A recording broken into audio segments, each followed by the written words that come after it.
tes. Selanjutnya ada spesifikasi.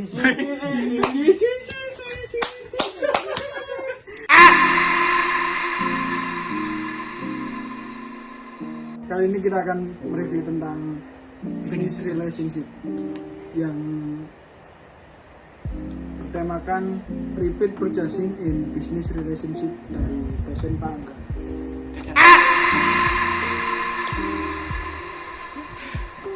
Oke, Mas Ahmad silakan. Yang pertama, repeat in business relationship. Yang ada dua subtema. Yang pertama, repeat purchasing in the market transaction. Yang kedua ada the business relationship over time. Selanjutnya ada customer benefit as determined repeat purchasing, yaitu ada tiga, ada pembelian berulang, ada perilaku pembelian, ada pembelian berulang tanpa adanya efek. Itu banyak ya, seperti pembelian berulang hasil dari konsultasi tertentu dari manfaat pelanggan. Yang kedua ada dapat disebabkan oleh adanya pengaruh dari ikatan tertentu ataupun tidak adanya pengaruh. Terus yang ketiga ada pembelian tanpa adanya efek. Itu biasanya dikarenakan adanya layanan inti dan atau layanan tambahan yang diberikan oleh supplier kepada customer. Yang selanjutnya ada repeat purchasing caused by the element of exchange. Ya, terdapat dua layanan dalam hal pelayanan terhadap pelanggan. Yang pertama ada layanan inti, layanan dasar atau utama yang disediakan oleh organisasi untuk memenuhi kebutuhan pelanggan utama. Contohnya ada restoran layanan inti menyediakan makanan dan minuman, perbankan layanan memberikan layanan seputar perbankan seperti penyimpanan dana, pembiayaan dan investasi. Yang kedua, layanan tambahan merupakan layanan tambahan yang disediakan oleh organisasi untuk meningkatkan pengalaman dan memberikan nilai lebih pada pelanggan. Contohnya restoran menambahkan layanan pengiriman khusus, produk atau program loyalitas pelanggan. Selanjutnya ada repeat buying due to bonding, yaitu pembelian berulang karena ikatan tidak dipengaruhi dengan adanya inti atau tambahan. Terdapat 4 alasan customer bonding, yaitu ada economic effects, specific as switch barrier, terus ada satisfaction as switch barrier, terus ada trust and commitment. Ya, selanjutnya ada economic effect, yaitu nilai uang yang dikeluarkan sama dengan manfaat yang didapatkan, maka customer akan mempertahankan hubungan. Terus menciptakan word of mouth ya, untuk meningkatkan pangsa pasar pelanggan. Terus menciptakan rasa tanggung jawab pelanggan terhadap perusahaan atau supplier.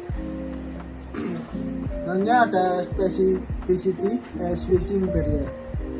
Semakin spesifik suatu keterampilan atau pengetahuan, semakin tidak dapat ditransfer ke domain atau tugas lain. Contohnya ada garansi produsen untuk mobil baru. Jika ingin menikmati servis berkala gratis, harus servis beres. Yang kedua ada kartu frequent flyer. Setiap penerbangan yang dilakukan dengan maskapai tertentu akan mendapatkan poin dengan batas tertentu.